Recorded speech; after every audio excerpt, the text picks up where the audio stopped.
Location है अड्डाहा के चौक Harappa चिटावनी road जिथे जनाब तुहाडे वास्ते एक तोहफा लिया यानी कि लाइट है सोलर लाइट।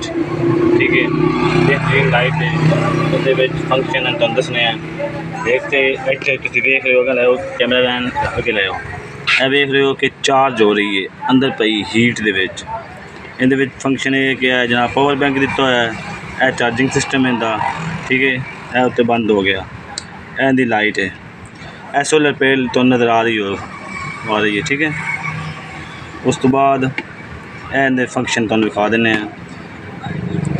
एक दो लाइनां चल गई हैं, फिर थले दो इस तरह 4-8 लाइनां, फिर दो अलग चल गई हैं, फिर चल गई हैं, फिर यह चल गई मुमद्दम, फिर यह चल गई हैं। ठीक है जी, यानी कि खतरा हो तुम चला सकते हो, ये तुम अपने नाल कैरी भी कर सकते हो कि नहीं लिजा भी सकते हो, कि जाना हो दूर तो नाल लिजा सकते हो। बिल्कुल मुनासिब रेट इनका, कोई महंगी लाइट नहीं, LED लाइट है जी। ठीक है, उस तो बाद स्टैंड का बनया हुआ है, तुम इसमें टैच करके ठीक है जी इस तरह रख दो, इन खोलो साइडा तो खोल के ते इनकी लटका भी सकते हो किसी जगह पे, कोई मसला ही को नहीं है।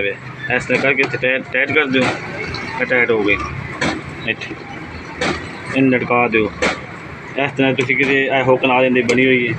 ठीक है, हुक के नाल हुक तो खुल गई, इस तरह नाल चीज़ नाल इन्हें लटका सकते हो, कोई मसला नहीं। बेहतरीन लाइट है, सोलर से चार्ज हो रही है, बिजली की टेंशन मुक्की थोड़ी, बिजली से चार्ज करनी पौंदी है, पावर बैंक भी है, सारी सहूलतें मौजूद हैं, बिल्कुल मुनासिब रेट।